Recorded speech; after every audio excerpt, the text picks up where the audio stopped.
May the words of my mouth and the meditations of our hearts be always acceptable in thy sight, O Lord, our strength and our Redeemer. Amen. Please be seated.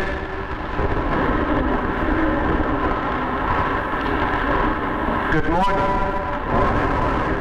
We gather on a day that most of us would not identify with our ideal vision of what Easter morning should be like.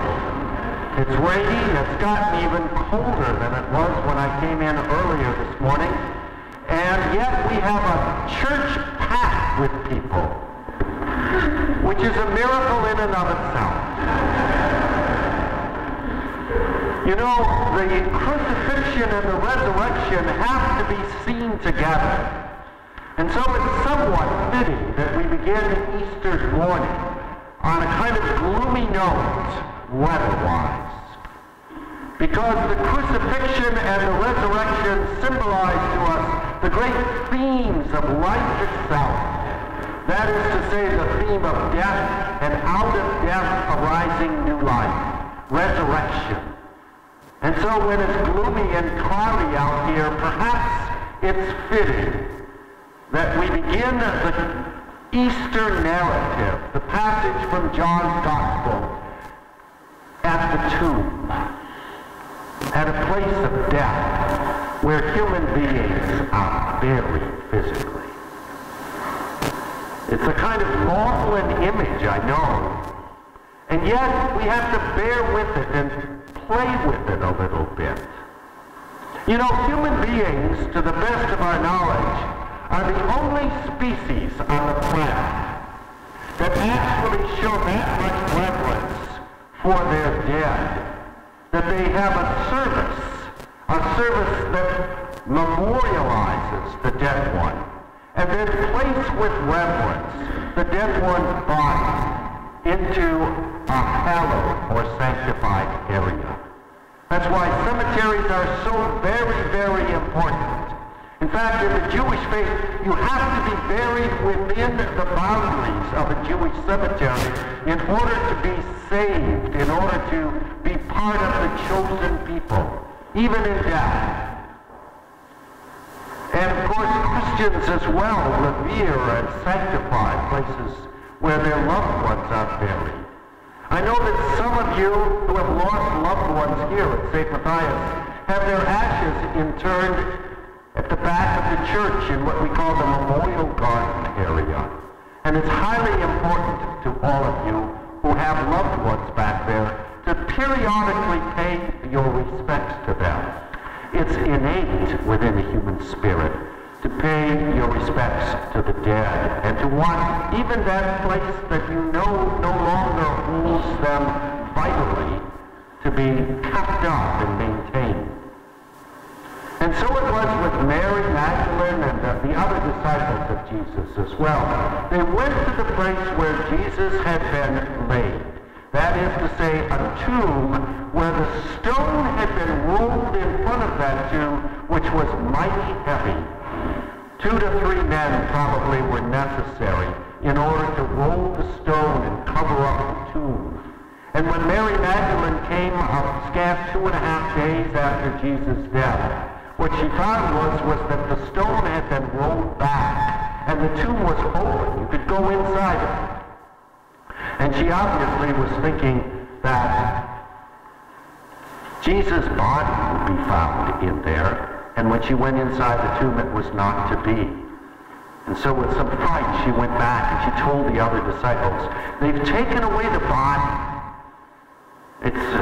It's just unbelievable to think that they would take away the body like that. Can you imagine in your own life if you had a father or a mother who was recently buried, and you went the next couple of days and you wanted to pay respect to your mother and father, and you found that the area had been all churned up, that there was nothing there? It's offensive to the human spirit for that to happen. And Mary, of course, was very upset. And so the disciples ran to the gravesite. We read that Peter and the disciple whom Jesus loved, namely John, they had kind of a foot race there to the tomb. And although John won the foot race, he didn't go inside the tomb, but Peter went inside first. And he found it just as Mary Magdalene had said. There was no body in the tomb. And it was only reasonable to expect that somebody or some group of people had taken that body and perhaps desecrated it elsewhere. After all, how many people do you know that you can say have risen from the dead? In my family plot, where I have a large number of my immediate and extended family members, I don't know of a single person who has been raised from the dead in that family plot. So it didn't occur to these early apostles of Jesus that somehow or another something else was at work. And both Peter and John went back to their homes, and Mary Magdalene came back to the grave, and she said that she saw two angels dressed in white and a man she thought was the gardener. And when she asked the gardener where they had laid the body, turned around and it was Jesus who identified her. He said to her, Mary. In his resurrected form, he said, Mary. And she said, Teacher. And it changed her for the rest of her life. The real importance of Easter is how it changes us. Easter is more about whether the weather is rainy or sunny, about whether the temperatures are a balmy 70 or a cold and windy 50 degrees. Easter is about changing us. That's what Jesus' importance is all about transforming us and about allowing us to see things differently and to behave in different ways and to hear things differently and to treat people and everything else differently, as if we entered into the kingdom of God. It's a miracle that takes place on Easter, but it's not just the miracle of Jesus rising from the dead. It's us in relationship to the Son of God, the one that we proclaim has done something that very few others, if any, have done, and that is risen from the dead. And it transforms us in that relationship. All of a sudden, after the early disciples had found and discovered that Jesus was risen from the dead, they had to even them reevaluate who this person Jesus was. And they looked at all of the times when he was with them and all of the great miracles of healing that he performed.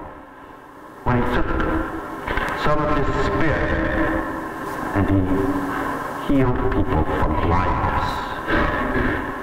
When he lifted people up off of pallets who were lame and crippled and let them walk. And the early disciples said, truly, this must be the Son of God. The most perfect example of a human being that walked on the face of the earth, so perfect, in fact, that he was above being a human being. He must have been God as well, who showed them how to live. The most noble way to live is to extrapolate the teachings of Jesus that we're only beginning to, I believe, as a human race. The teachings of Jesus as summarized and as worded so well in the Sermon on the Mount in the 5th chapter of Matthew. We're only now beginning to appropriate the importance of Jesus as a figure that affects all of the human races for all times and in all places. Blessed are the merciful, for they shall obtain mercy. We're only beginning to appropriate what that means. Blessed are you when people revile you, for you shall be called a child of God. We're only now beginning to realize what that means. And we're only now beginning to realize the tremendous power that has been unleashed in Jesus' resurrection. The tremendous power to transform us all if we only step out in faith and believe and act and be and do. That's the power of the resurrection. It only had to be done done, incidentally, once and for all time. It was powerful enough in and of itself. It only had to be done once, but it was done well and done powerfully. And it changes peoples from generation to generation. It brings about the good news of the kingdom of God, a better way of behaving, a better way of living, a better way of being, and a better way of living in a world that is increasingly complex, increasingly difficult to live in, unless we listen to what Jesus had to say about how best to live. That's the promise of Easter. The promise is of transformation for all of us if we reach out and try to listen to Jesus and to be more Christ-like. For Jesus said, my God and your God, my Lord and your Lord is now amongst us. Amen.